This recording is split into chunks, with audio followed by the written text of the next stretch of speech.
Exam પૂરી થઈ 12th હવે 12th પછી કોઈને જવું છે અમેરિકા કે વિદેશમાં ગમે ત્યાં ભણવા માટે, તો કઈ રીતના જઈ શકે અને એની સાચી અને સચોટ માર્ગદર્શન શું હોઈ શકે?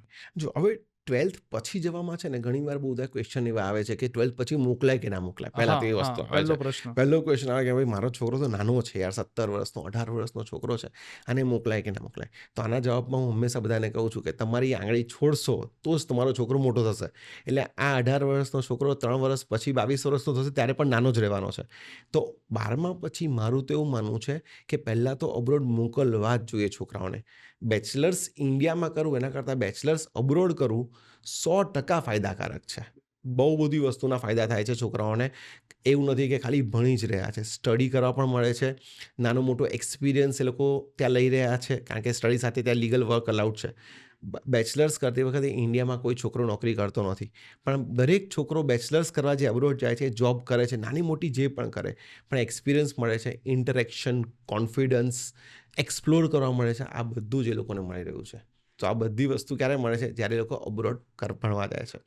હવે જે તમારો બીજો ક્વેશ્ચન છે મેઇનલી કે આના માટે શું કરવું જોઈએ, તો સાચો રસ્તો તો એ જ છે કે 12મામાં તમે સારા પર્સન્ટેજ લાવો. આના માટે કોઈ JEE કે નીટની કોઈ એક્ઝામ નથી આપવાની.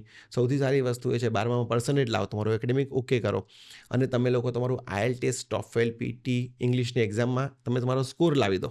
બસ આ 2 વસ્તુ હોય તો બેચલર્સ કરવા માટે UK, USA, Australia, Canada, New Zealand આ બધી જ કન્ટ્રી કરી શકીએ છીએ.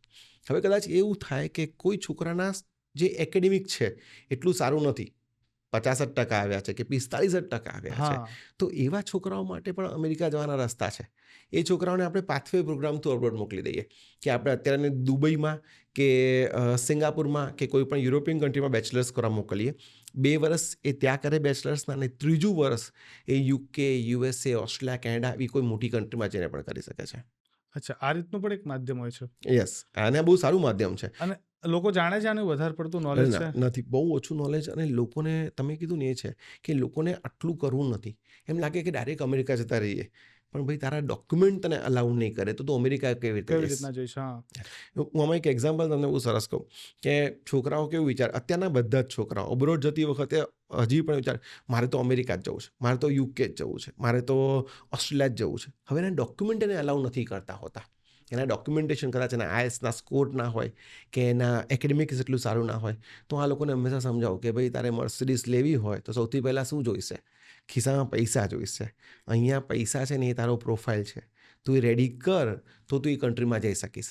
હવે કદાચ સમજો કે પ્રોફાઇલ નથી રેડી થતો, તો પછી નાની કન્ટ્રીમાં તો જતા રહો. ઇન્ડિયામાં બેસશો તો 4 વર્ષ પછી જેને 12માં પર્સન્ટેજ નથી આવ્યા એને બેચલર્સમાં આવશે કે નહીં આવે? તો એ પણ નથી જવાના એ કદાચ. નથી જવાના. તો એક કામ કરો, 12માના જે પર્સન્ટેજ છે એની ઉપર તમે જ્યાં પણ જવા જતા રહો, અને માસ્ટર્સ માટે અથવા તો પાથવે પ્રોગ્રામ થ્રુ બાકીનું સ્ટડી એ અબ્રોડથી કરી શકે છે.